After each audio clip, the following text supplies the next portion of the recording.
convocai o povo a reunir-se aqui, diante do palácio, do lado do terraço.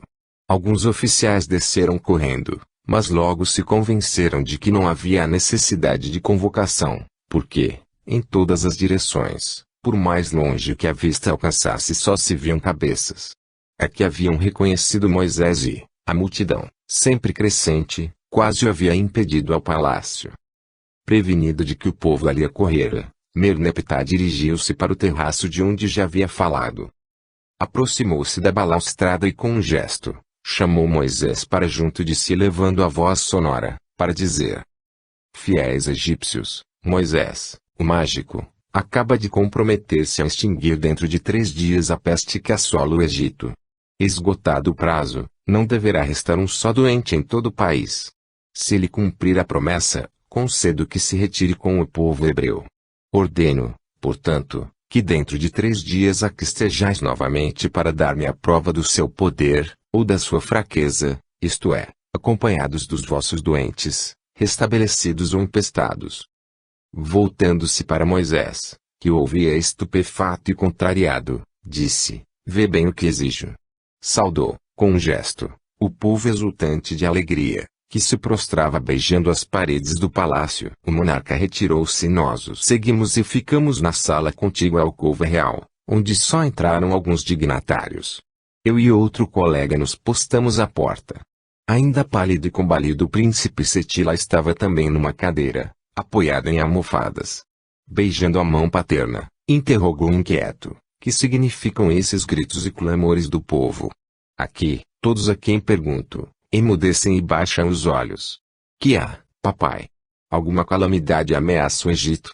Merneptah, sentando-se na cadeira que lhe trouxeram, respondeu: é o povo estúpido que pede deixe partir os hebreus. Pois bem, atendi ao povo. Moisés acaba de sair daqui e o que ouve são gritos de alegria de uma turba ensandecida, que se aferra a tudo que acredita constituir desafogo a seu favor. Rubor intenso coloriu o rosto do príncipe e os lábios tremiam-lhe nervosamente, quando disse: deixas partir os hebreus, pai? É uma indigna fraqueza. Como podes dar ouvidos a um povo atrasado e cego, que, no seu pavor, não sabe o que pede? Revoga a tua promessa, pois seria insensato mantê-la. Exaltado, tentou levantar-se, mas logo recaiu extenuado. O rei falou serenamente: acalma-te, podes crer que eu sei da clamores da populaça, embora me sangre o coração vê-la aflita. Sim, o coração confrange-se ao ver milhares de cadáveres levados à morada dos mortos, ainda que lá seja a mansão do repouso e da alegria e aqui a das dores e lágrimas. Grande, porém, é o nosso egoísmo, desde o do faraó que receia por seu herdeiro, até o último operário, que treme pelo filho, menosprezado como ele. Cada qual quer reter os seus neste mundo de sofrimento e misérias. Mas tu te enganas, se pensas que cedo por fraqueza, quando quero apenas mostrar ao povo enceguecido pelo terror, que o poder de Moisés não é ilimitado. Tu, discípulo dos mais sábios sacerdotes, deves saber que é o mais fácil desencadear que reter um mal, a morte impiedosa, sobretudo, que jamais cede suas vítimas, desde que as tenha nas garras. Se ele, portanto, livrar o Egito da peste, quero inclinar-me ante o seu poder, porque aquele que detiver a morte será verdadeiramente um Deus. Seti tomou a mão do faraó e apertou-a contra os lábios, de olhos brilhantes. Em ti está toda a sabedoria como toda a justiça, meu rei e meu pai, perdoa minhas palavras cegas e imprudentes. Apossou-se de todos febril agitação, motivada pela previsão de algum acontecimento extraordinário.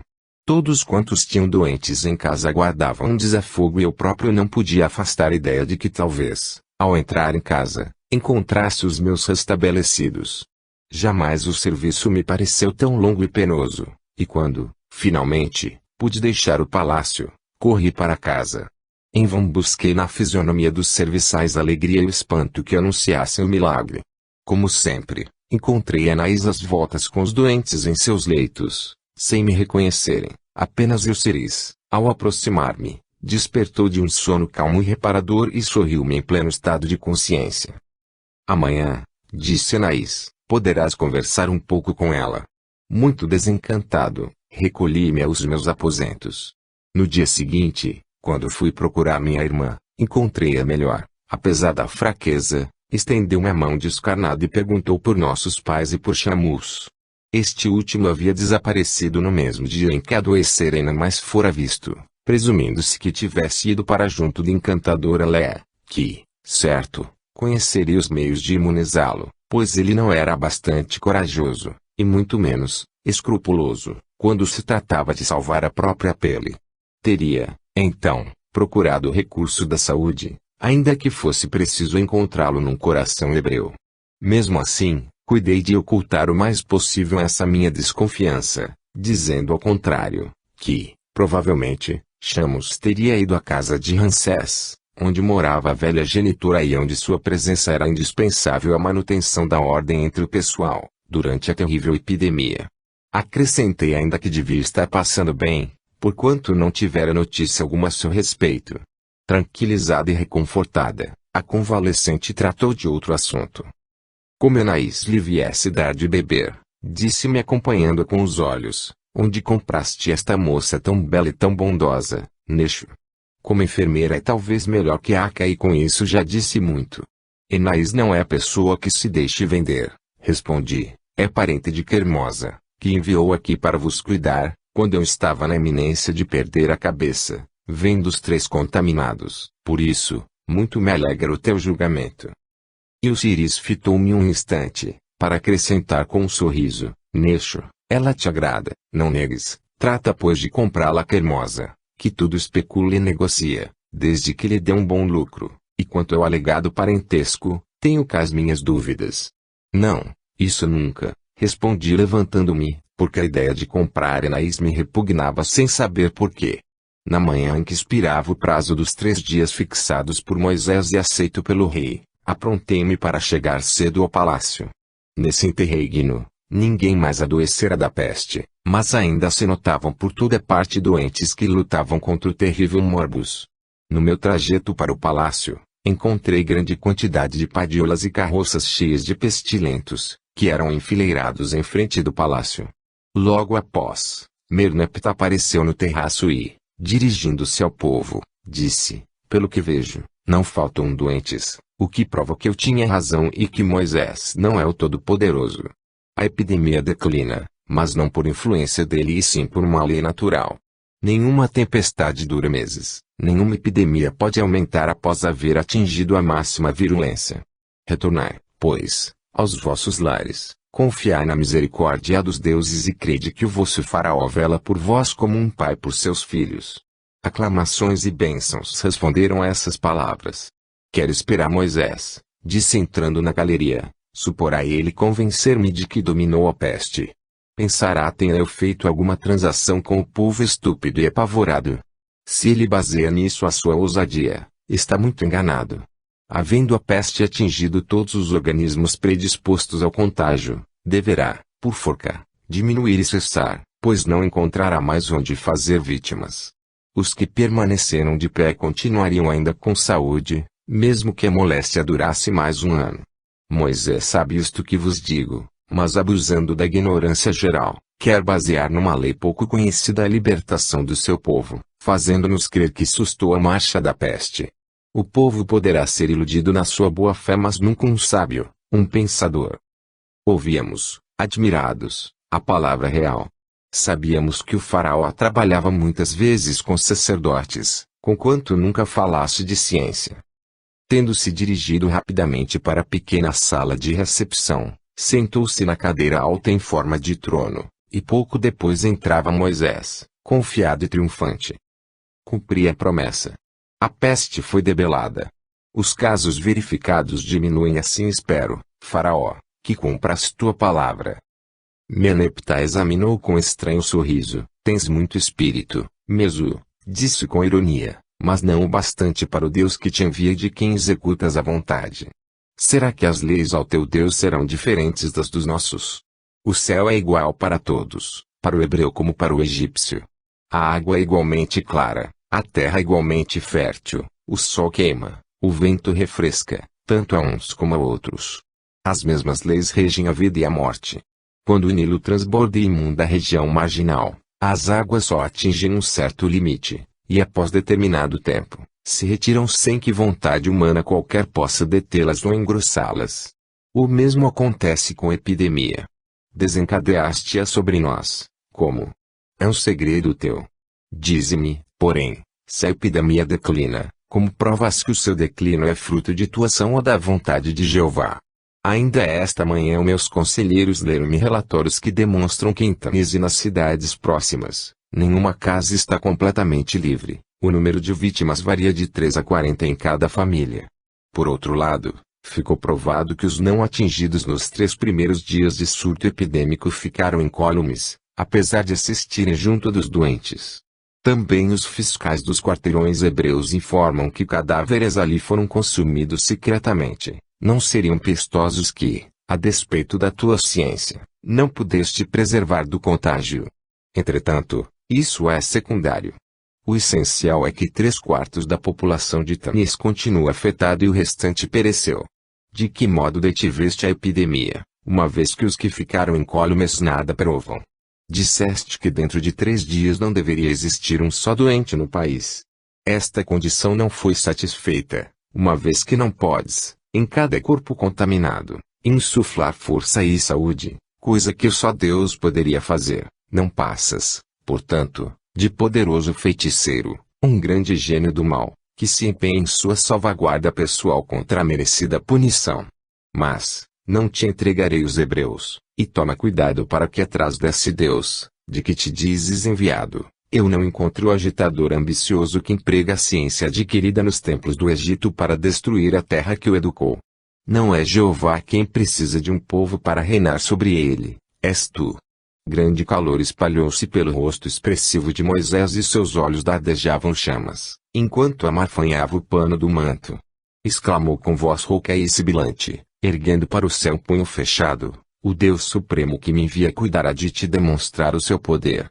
Depois, afogado em raiva, voltou-se e saiu quase a correr.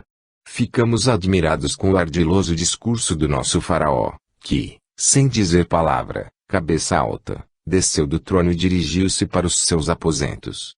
Detendo-se na primeira sala, voltou-se para os que o acompanhavam e disse gravemente: creio que esperais algum dano que Moisés nos prepara, mas devo dizer-vos que, hoje, ao clarear do dia, estive no templo e os astrólogos informaram-me que os astros predizem para breve uma horrorosa tempestade, consequência do tremendo calor desses últimos tempos. Não vos assusteis e não a tomeis, como castigo, de Moisés, pela nossa intransigência. Moisés também leu nos astros a aproximação do temporal e quererá, talvez, fazer crer que o desencadeou para nos punir. Mas não vos deixeis iludir, se ele houvesse previsto minha recusa, não teria vindo triunfante e, além disso, os sábios fizeram a predição antes desta nossa entrevista. Ao afastar-se, mais de um olhar inquieto voltou-se para a abóbada azulada, onde não havia a menor nuvem, a não ser o ar abafado e o sol causticante, impiedoso, a requeimar a terra exausta. Os dias seguintes decorreram tristes sob a impressão de vagos temores. Nada ocorria de extraordinário, mas pressentia-se alguma desgraça. Meus pais estavam fora de perigo, em plena convalescença. No palácio nada de novo, a não ser a perspectiva de faustoso banquete oferecido pelo faraó para festejar o restabelecimento do herdeiro que, pela primeira vez, retomaria o seu lugar à mesa. Nesse dia, quando me preparava para ir ao palácio, chegou Chamuz abatido, desfigurado sem dúvida pelo terror, porque não havia adoecido. Recebido de braços abertos, não pude, entretanto, ouvir a história fantástica das suas aventuras, por não dispor de tempo. Desde cedo, o calor das ruas era sufocante e mal podia-se respirar. Ao demais, a poeira em profusão, não só irritava os pulmões, como os olhos. Ao notar as nuvens que se acumulavam no horizonte e as lufadas de vento que sopravam do deserto, levantando turbilhões de pó, não deixei de experimentar tal ou qual inquietação. Ainda assim, o banquete começou sem novidade. Com o fim de distrair e alegrar o príncipe Seti, que chegou carregado na sua cadeira preguiçosa, Merneptah ordenara magnificência excepcional, convidando as damas mais ilustres e mais belas da corte. A alegria dos convivas chegara ao apogeu. Erguiam-se vivas ao soberano e ao príncipe, quando o eco de trovões longínquos e o sibilar do vento atraíram as atenções para o que se passava fora. Faraó, erguendo-se e chegando à janela, disse: "E a tempestade prevista que se aproxima?" Muitos convidados o imitaram e, pálidos e mudos, puseram-se a contemplar o espetáculo verdadeiramente emocionante que se lhes oferecia. Toda a atmosfera estava saturada de uma coloração pardacenta, que obscurecia o ambiente. Grandes nuvens negras, zebradas pelas faíscas, amontoavam-se no horizonte e o vento rugia com violência, vergando as palmeiras como se fossem arbustos e fustigando-lhes as grossas palmas com sinistro ruído. Ao longe descortinava-se o Nilo, cujas vagas negras de azeviche se elevavam montanhosas, impelidas pelo vento. Pessoas assustadas corriam de todos os lados, ansiosas por encontrar abrigo que as acolhesse com suas cargas ou animais. Nesse momento, um raio que pareceu desmoronar o céu, iluminou o salão com fantástica claridade, acompanhado de ribombo que sacudiu o palácio até os alicerces. As baixelas de ouro e prata oscilaram e tombaram sobre a mesa, enquanto o vento invadia o recinto com aluviões de areia e grossas bátegas. Ouviram-se gritos das senhoras, mas Merneptah retomou lugar à mesa, ordenando que retirassem das janelas as pesadas cortinas azul escuro e acendessem as lâmpadas, para que prosseguisse o banquete. Ninguém, contudo, podia comer e era até impossível conversar, dado o fragor da tempestade. Após serem retiradas ou arrancadas as cortinas, a fulgurância das faíscas elétricas empalidecia a luz das lâmpadas. Todos estavam pálidos e angustiados e meu coração se travava ao conjecturar o que poderia estar ocorrendo em casa, onde todos se encontravam doentes e Osiris apenas convalescente. A medonha tempestade os apavoraria, certamente, e como Enaís, a fiel enfermeira, se arranjaria sozinha para atender a tudo. Arrependia-me de não haver, qualquer que fosse a consequência, inventado um pretexto para ficar em casa. Naturalmente que mais de um comensal pensava do mesmo modo, pois muitos olhares se voltavam para a porta da rua. Afinal a tempestade pareceu abrandar um pouco. Embora a escuridão perdurasse quase completa, a chuva e o vento haviam cessado.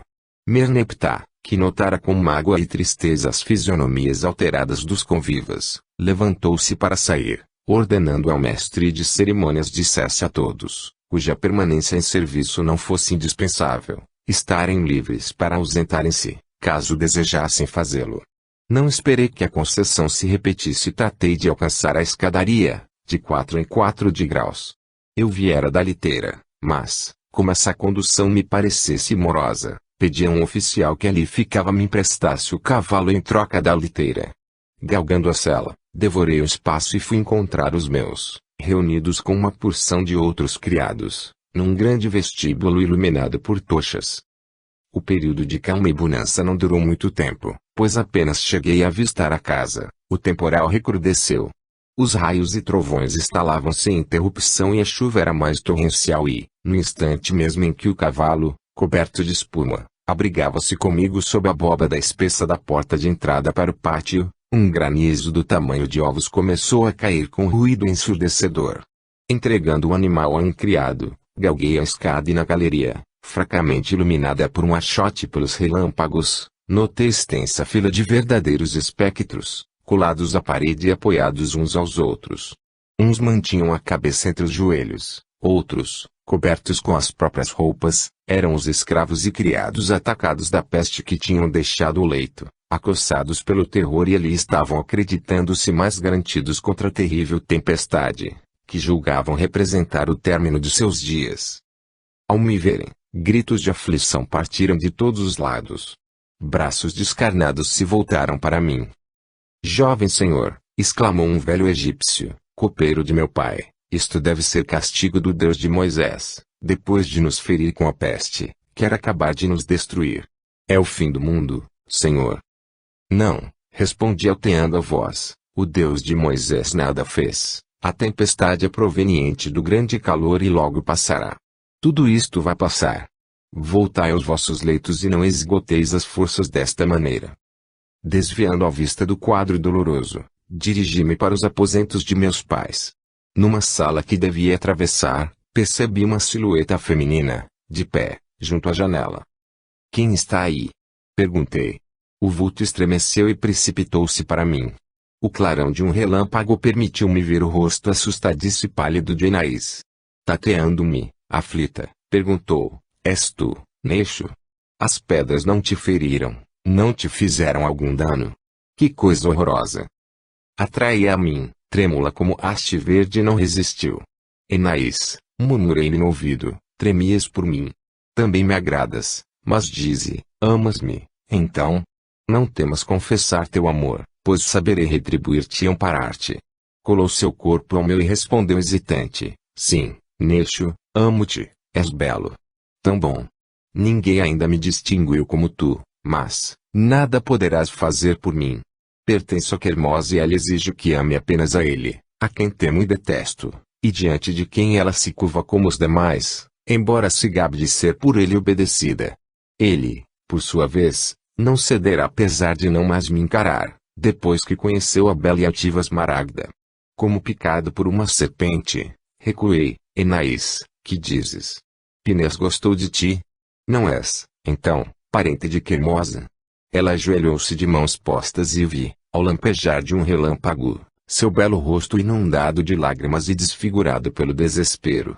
Disseram-me que sou filha de nobre egípcio, cujo nome ignoro, mas sempre fui tratada como escrava e em Pineia só devia enxergar um senhor a obedecer. Amar-me-ás menos por isso, agora que sabes quem sou? A voz foi-lhe embargada por um soluço e eu me envergonhei de mim mesmo. Estaria louco ou cego? A bela criatura, entregue a Pinés como escrava, não pertenceria de corpo e alma ao seu senhor? Seria essa sua falta, quando eu chegava em segundo lugar para amá-la? Ergui apertando-a de encontro ao coração, disse, amo-te apesar de tudo, Enaís, e te libertarei do jugo de Quermosa, a qualquer preço. Ela cingiu meu pescoço e colou nos meus os seus lábios ardentes. Cobri-lhe o rosto de beijos e, na embriaguez do amor, esqueci meus pais, os enfermos e até os elementos da tempestade fragorosa. A luz vacilante de uma lamparina projetada sobre nós, ecoaram estas palavras: para o momento, é demais. Chamado assim à realidade, vi meu pai, pálido qual sombra, amparado por chamus. Depois, continuou, agitando os braços, se não tivesse visto com os próprios olhos, não acreditaria. Trava-se aqui um perfeito idílio, enquanto o mundo se esboroa. E por cúmulo, com uma escrava. Faltou ocasião para essas tolices quando fazia bom tempo. Essa moça é tua enfermeira e neste sentido falaremos mais tarde. Mas, por que deixaste o leito? Porque é horrível permanecer deitado, quando a casa parece vir abaixo. Esse Moisés e seu Deus querem nos destruir. Que relâmpagos! Que trovões! Por Osíris te digo que é a ruína, pois estamos no fim das colheitas. O trigo, as uvas, os legumes, nada resistirá a este granizo. Estás ouvindo? As pedras chovem nos quartos e quebram tudo. Baixei a cabeça, confuso, mas vendo aproximar-se minha mãe cambaleante e desmaiando ao pé da porta, atirei-me para ela. Que foi? Murmurou ela agarrando-se a mim. Que escuridão, que barulho. Onde está Mentutep? Ele me deixou sozinho e tenho medo. Levei-a para junto de meu pai e sentei-a numa cadeira ao lado dele. Pouco depois, apareceu Osiris apoiado em Aca e assim reunidos e mudos, permanecemos encolhidos no canto mais isolado da sala. O furacão continuava com violência inaudita, não era uma dessas tempestades impetuosas, porém, rápidas, que às vezes se desencadeavam na região. Mas parecia um cataclismo universal. A escuridão era tal que não permitia distinguir dois objetos mais próximos. Pouco a pouco, tochas e lâmpadas se apagaram e ficamos em trevas, não ousando abandonar as cadeiras. Horas, ou dias, assim passaram. Não saberia dizê-lo. Às vezes, tinha fome, depois, pesada sonolência me invadia e, por fim, veio o cansaço. Embalado e aturdido pelo rugir da tempestade, adormeci como se estivesse morto. Quanto tempo assim estive? Nem isso saberia informar. O que sei dizer é que quando despertei, era dia alto. Dei um salto e reparei nos que me cercavam. Poucos passos além, vi meus pais igualmente adormecidos e extenuados como cadáveres. O aspecto da sala era desolador. Poças d'água por todo o chão, cacos de vasos preciosos, arbustos raros colocados juntos das janelas, desfolhados. Desci, reuni o pessoal ainda atônito, ordenando que uns preparassem uma refeição e fossem outros para junto de seus amos. O seguir, despertei meus pais e logo que eles se alimentaram e se acomodaram, disse-lhes que iria à cidade para informar-me do que houve no palácio e saber quanto tempo realmente havia durado a tempestade, que a escuridão não permitira calcular. Tão logo tomei uma ligeira refeição, saí de coração opresso. Enaís tinha desaparecido e isso preocupava-me muito mais que as ocorrências palacianas. As ruas continuavam apinhadas de gente, posto que desfigurada e abatida, na faina de angariar alimentos. Uns conversavam em grupo. Outros, convalescentes, ainda ostentavam as marcas da peste, procurando moverem-se arrimados em algum parente ou em bengalas, e todos comentavam e discutiam os acontecimentos.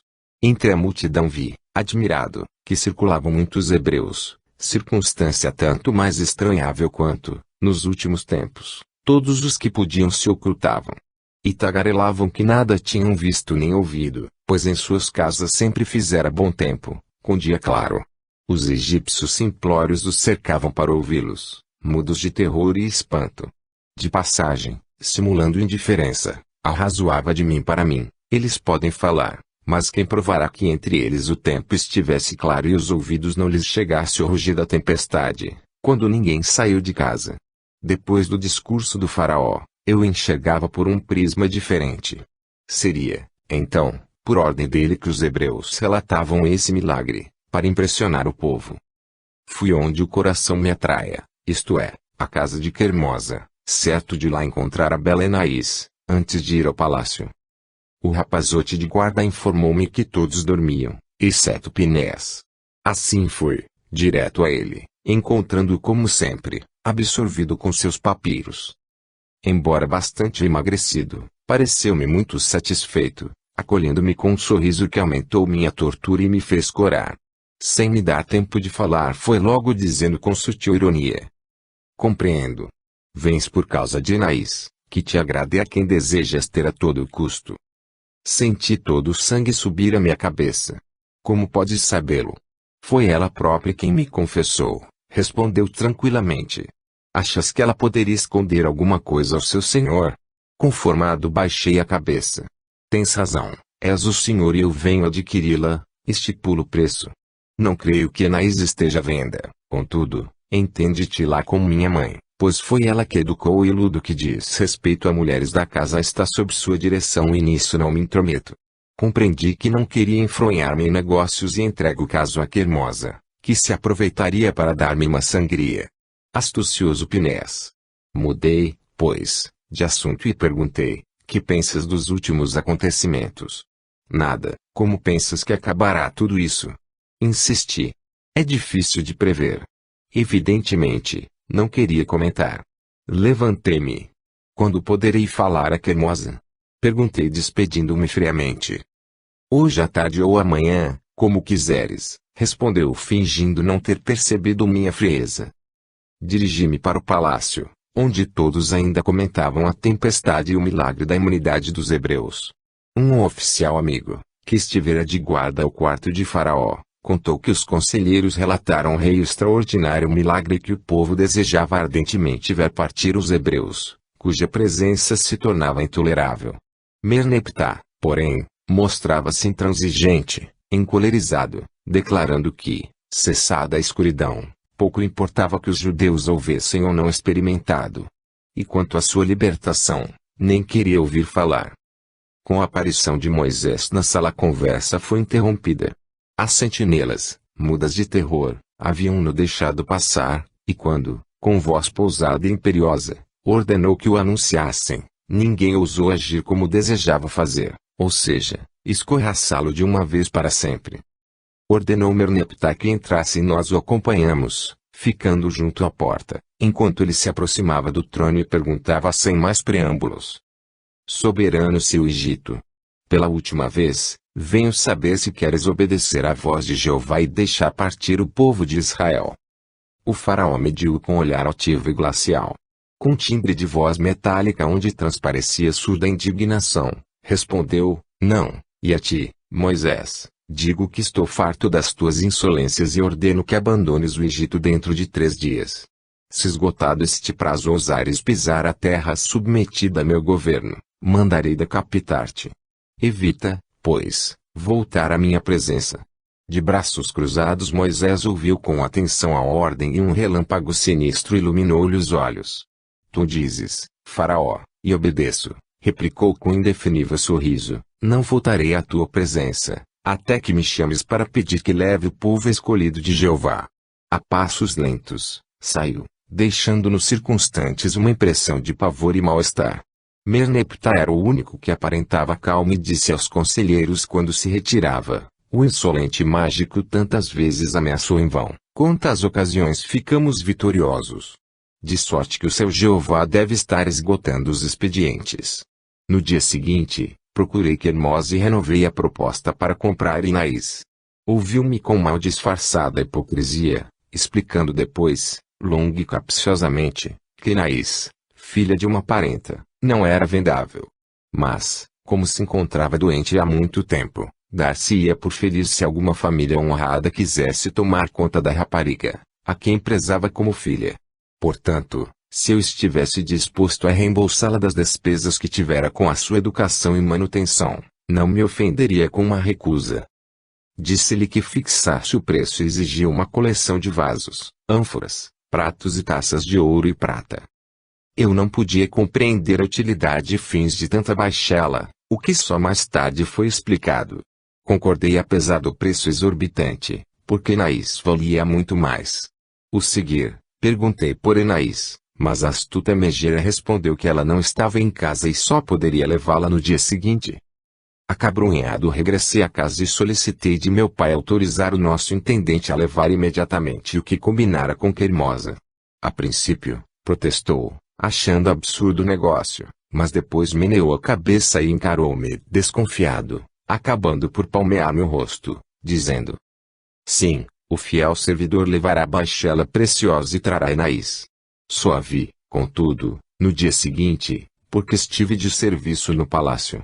Logo que ficamos a sós, ela me caiu nos braços, desfeita em lágrimas. Que tens? Perguntei aconchegando-a ao coração. Não te sentes feliz por te veres livre, para sempre, de Pinéas e de sua mãe? Muito feliz se algo de horrível não me oprimisse o coração. Vou contar-te tudo, mas jura que não falarás a ninguém. Prometi e mostrou-se mais calma. Horas antes de partir, confidenciou, surpreendi, por acaso, uma conversa entre Pinéas e Enoche. Não pude perceber tudo o que diziam, mas compreendi que se prepara qualquer coisa pavorosa, um massacre de todos os primogênitos egípcios, do mais rico ao mais pobre. Tu, também és primogênito e, ao lembrar-me disso, a cabeça começou a rodar-me. Não pude aprender bem se o atentado se dará na quinta ou sexta noite, a partir de hoje. Jura-me, pois, que, durante essas 2 terríveis noites, não dormirás e velarás armado, bem como teu pai. Só assim ficarei mais tranquila. Apesar de muito surpreso, jurei tudo quanto ela quis, embora a coisa me parecesse improvável. Todavia, comuniquei a meu pai e resolvemos velar essas 2 noites sem alardear inutilmente. O tempo transcorreu tristemente, e a primeira noite que consagramos à vigilância foi tranquila. Já começava a crer que Inaís tivesse compreendido mal, quando, à tarde, ao sair de casa, encontrei logo adiante uma mulher embuçada e visivelmente extenuada, que me perguntou com voz ofegante se não poderia indicar-lhe a casa do nobre Nexo, filho de Mentuhotep e comandante de um pelotão de carros. Admiradíssimo, respondi. Sou eu mesmo e aqui é a nossa casa. Mas, quem és e que pretendes? Ela estremeceu e, segurando-me convulsivamente o braço, murmurou: se Chamuz aí estiver, levai-me até ele. Notando que ela desfalecia de fraqueza, amparei e levei-a para casa. Ao galgar, porém, as escadas que conduziam ao aposento de minha mãe, suas mãos brancas e finas, bem como o porte gracioso, fizeram-me pensar. Deve ser jovem e bela. Escutai, disse-lhe, detendo-me na galeria, que quereis dizer a Chamuz? Não vos esqueçais que ele é noivo de minha irmã Euciris. Ao ouvir minhas palavras, a desconhecida parou como ferida por um raio. Traidor, exclamou levando a mão à cabeça. Com esse gesto brusco, o véu se desprendeu e vi, então, um rosto de puro tipo semítico, mas de beleza deslumbrante. Massa de negros e sedosos cabelos lhe coroava a fronte, ainda mais realçando a alvura da tez. Grandes olhos escuros a traduzir, no momento, sentimentos tumultuosos que lhe iam na alma, ora parecendo extinguir-se, ora inflamando-se de paixão e raiva. Com voz entrecortada murmurou, que morra, esquecendo-se da minha presença. Depois, voltou-se rapidamente e fugiu, ganhando a rua. Permaneci estupefato, por alguns instantes. O seguir, fui tomado de angústia, pois era evidente que algo de terrível se tramava. A formosa Léa não se arriscaria por qualquer futilidade, a vir prevenir Chamos assim como Enaís a mim fizera. Mas, de que estaria cogitando Moisés, o poderoso mágico e tenaz conspirador?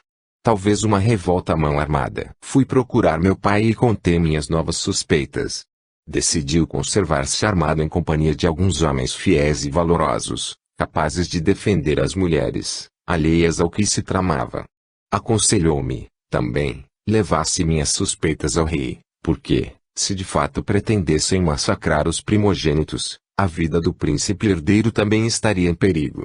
Depois de auxiliá-lo nos preparativos de segurança, troquei de roupa e bem armado saí em direção ao palácio. A poucos passos da casa, encontrei Chamos, que de pé, junto de uma mulher velada, lhe apertava as mãos e falava com ardor. Ao ver-me, exclamou: Nexo, Nexo. Olha, tenho um pedido a fazer-te. Esta é a minha boa e querida Léa, a quem somos agradecidos pela salvação dos nossos rebanhos. Ela deixou os próprios pais para encontrar-se comigo, mas eu lhe confessei que estava noivo de tua irmã. Apesar disso, me perdoou e prometeu guardar minha amizade. Como teme a cólera paterna, queria ir amanhã na Bubastis, para a casa de um parente, que intercederia em seu favor.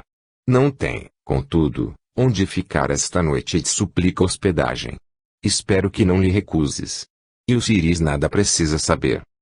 Temi acolher aquela criatura em casa, justamente nessa noite de ansiedade. Entretanto, recusar asilo de algumas horas a uma rapariga que, em todo caso, viera com boas intenções, pareceu-me crueldade. Anuí, portanto. Soube, no palácio, que o faraó estava ocupado. Depois, jantou e somente à noite consegui que me levassem à sua presença, quando se preparava para repousar, havendo já despedido os familiares e tendo no quarto apenas Radamés, que lhe entregava a roupa de dormir. Fala, Nexo. Que vens ainda ensinar-me? Ainda que contrariado com a presença do condutor do carro, a quem detestava visceralmente, pela conduta que tivera com Smaragd e por sua malícia covarde, expus em poucas palavras o que sabia e a presunção de que algo de mal se tramava. Enquanto discorria, observava Radamés e percebi que ele estremecera e seu olhar tomara expressão equívoca e odiosa. O faraó escutou-me atento.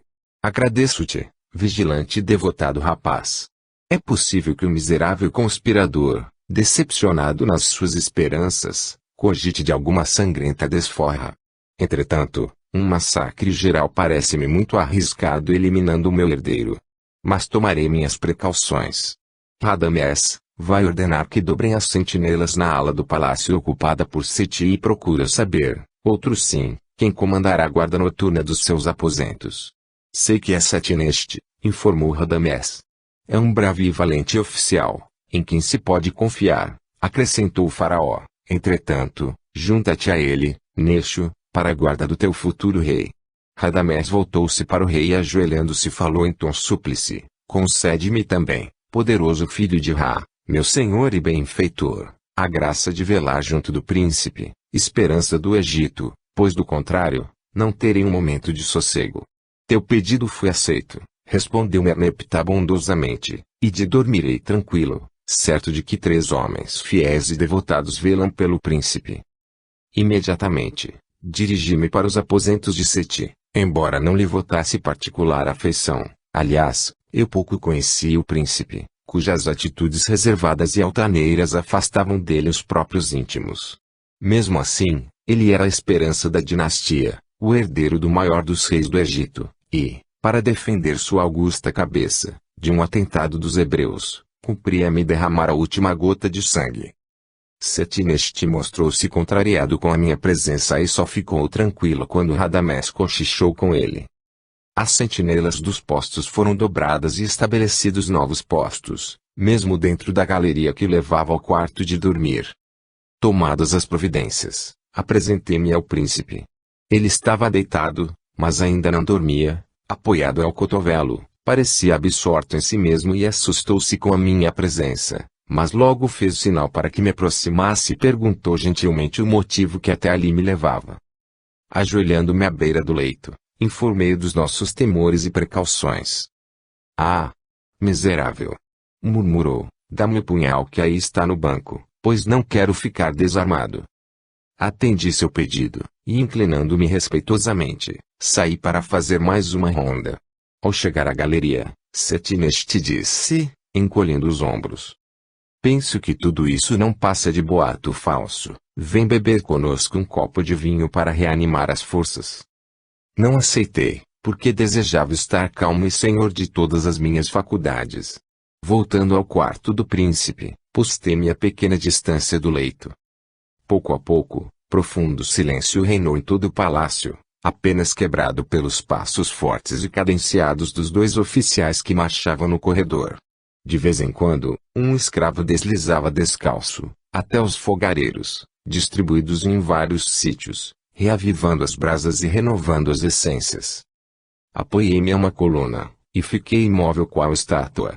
Enquanto assim permaneci, vi Radamés passar vagaroso. A poucos passos do soldado, estava um grande fogareiro, no qual um escravo acabava de atiçar as brasas e lançar perfumes. Passando junto dele, o condutor do carro pareceu deter-se um instante, oculto por uma coluna, e viu estender a mão por baixo do fogareiro, cuja chama crepitou subitamente, como se alguma substância lhe fosse atirada. Quase no mesmo instante, reapareceu e prosseguiu na ronda, sem olhar para o meu lado. Esfreguei os olhos. Teria sonhado? Fora tudo tão rápido que eu mesmo duvidava do testemunho dos sentidos. Entretanto, avancei até a porta e acompanhei Radamés com a vista. No fim da galeria, vi-o parar junto de Setinesti. Após rápida troca de palavras, aproximaram-se de uma mesa, onde se encontravam ânforas de vinho e vasos de alabastro cheios d'água. Molhando num dos vasos um pano de linho branco, com ele esfregaram as mãos e o rosto. Como voltassem a ocupar seus postos, nada pude descobrir de suspeito e afastei-me abanando a cabeça, para junto de Seti, que parecia haver adormecido. Não me é possível calcular o tempo que se passou, até que comecei a sentir, pouco a pouco, estranho torpor em todos os membros, logo seguido de sonolência incoercível. É verdade que tinha passado em claro a noite anterior, mas confesso que não havia sentido, em toda a minha vida, semelhante cansaço. A cabeça rodopiava, as pernas tremiam e vergavam, as pálpebras, pesadas, fechavam-se a despeito de toda a resistência. Naquele momento, creio que daria, por uma hora de sono, até um membro do corpo. Contudo, não queria dormir, pois da minha vigilância nessa noite dependia, talvez, a vida do príncipe herdeiro. Lutava, então, suando, contra o torpor que me subjugava. De repente, os olhos vagos e sonolentos deram com uma bacia d'água, colocada perto do leito, que servia para a imersão das compressas que Seti pedia muitas vezes durante a noite, porque, desde que adoecera da peste, sofria frequentes dores de cabeça. Reunindo as últimas energias, dirigi-me cambaleante até a mesa, e tirando o capacete, mergulhei as mãos e o rosto na bacia. Senti-me refrescado, mas fatigado e modorrento, a ponto de não poder retomar o primitivo posto junto da coluna. Encostei-me na parede e só então notei que um velho escravo, que não abandonava o príncipe e que velava ao pé do leito, estava estendido no estrado e dormia a sono solto. Procurei apurar o ouvido, tanto quanto os sentidos embotados permitiam. Nada quebrava o silêncio ambiente até os passos dos oficiais da guarda haviam cessado. Os fogareiros já se haviam apagado e uma penumbra reinava ao longo da parede, vinda do terraço. Esfreguei os olhos julgando-me semi-adormecido, mas no mesmo instante senti-me quase petrificado. Uma forma humana, envergando longo hábito branco, cabeça envolta em negro véu, surgiu no estrado da cama e um grande punhal lhe brilhou na mão alçada e mergulhou, num ópice, no peito do príncipe. Seti tentou aprumar-se e agarrar o agressor, mas dando um grito, recaiu inerte. Como ferido por um raio, permaneci imóvel. Depois, reunindo todas as forças, sacudi o torpor e atirei-me ao assassino, quando ele recolhia num copo o sangue real, que borbotava do ferimento. Atraquei-me com o miserável tentando derrubá-lo, mas desgraçadamente o estranho torpor me tirara as forças e a destreza. O hebreu, a debater-se tentava apunhalar-me e, afinal, vendo-me cair com um empurrão mais forte, fugiu levando o copo. Caí, batendo com a cabeça no solo e dei um grito estridente, mas ninguém acudiu. Levantei-me a custo, apanhei uma lâmpada e precipitei-me para a galeria. A primeira coisa que notei foi a sentinela estendida no chão, dormindo profundamente. Adiante, uma segunda e ainda terceira, num banco de pedra, mais além, igualmente estendidos Radamés e Satineste, mergulhados em profundo sono.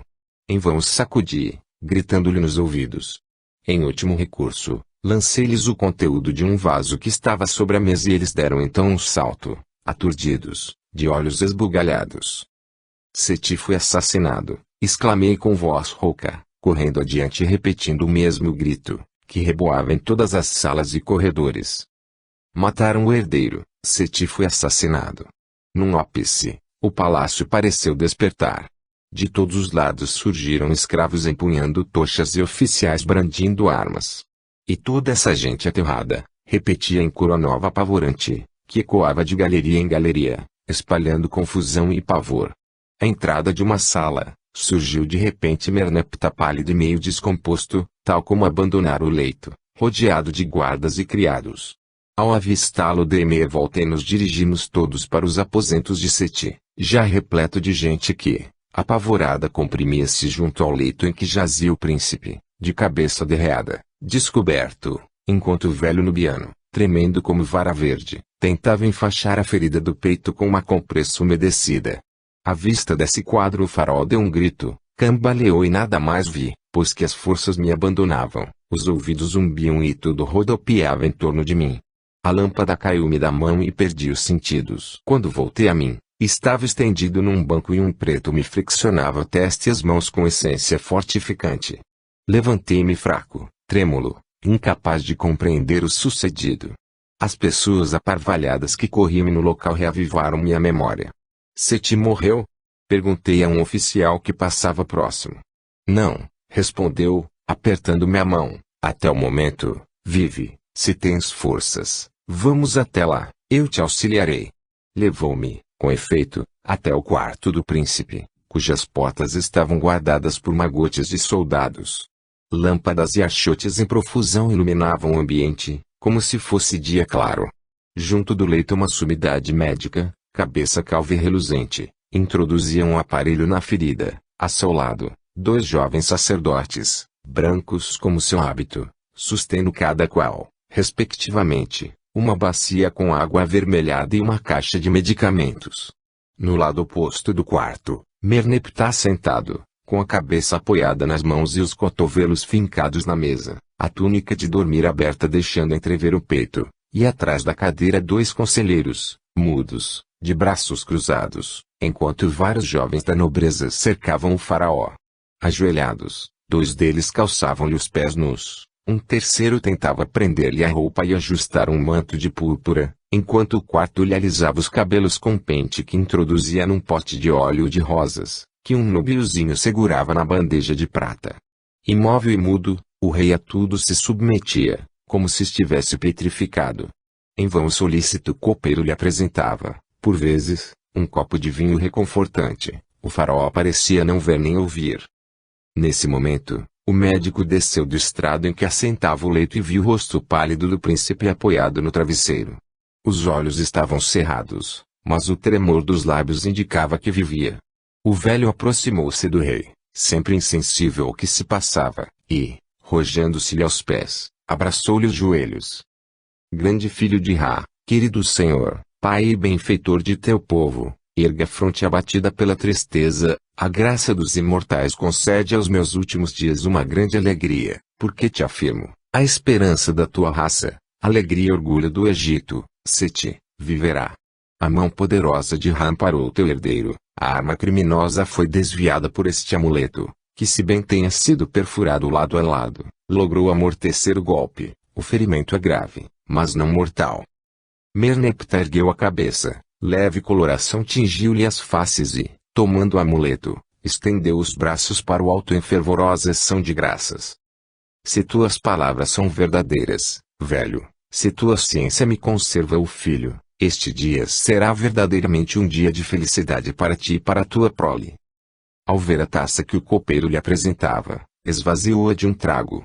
Agora, acrescentou empinando-se, devo cuidar do meu povo, que os conselheiros se reúnam imediatamente nos meus aposentos e tu, Neixo, vai com alguns oficiais e soldados dar o alarme em toda a cidade, batam a todas as portas, de ricos e pobres, que assim poderão, talvez, evitar o morticínio de entes caros.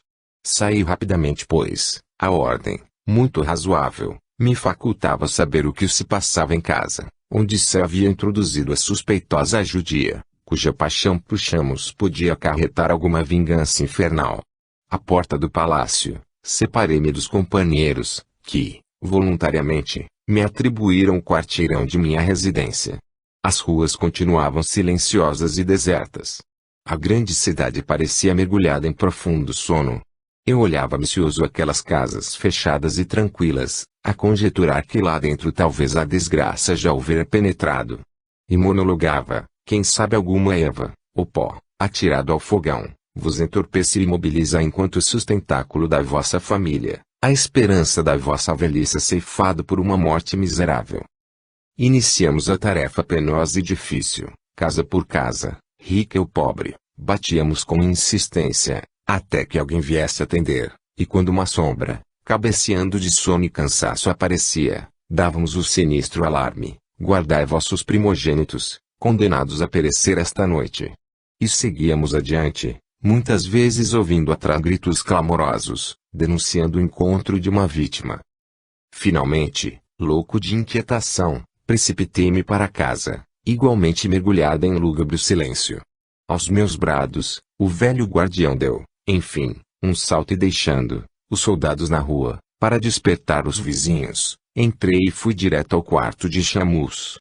Junto da porta estava estendido um escravo, ferrado no sono. Agarrei-o pelos ombros e o sacudi até que abrisse os olhos.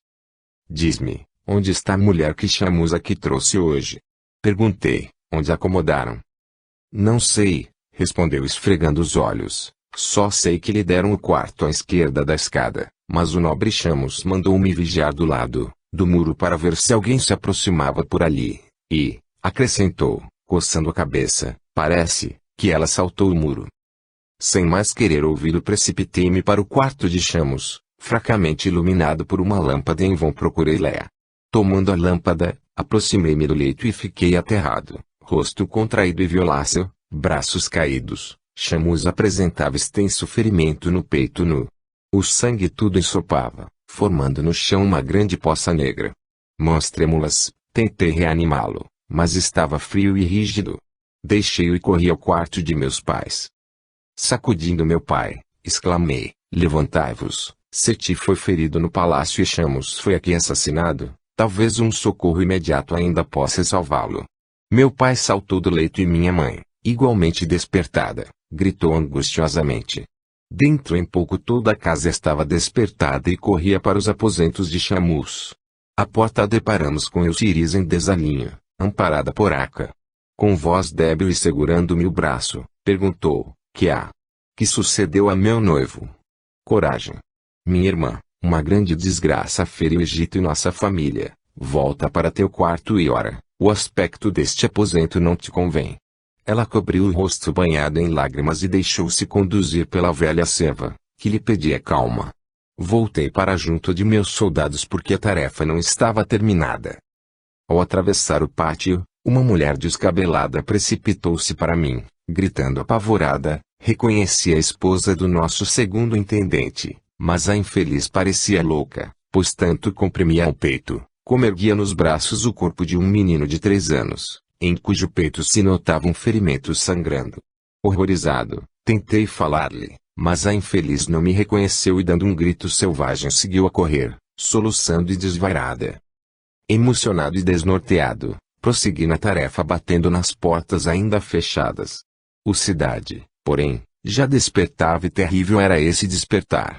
De quase todas as casas partiam clamores desesperados. As ruas estavam cheias de pessoas horrorizadas e seminuas, correndo de todos os lados, umas em busca de médico, outras, sem destino mas todas em desespero.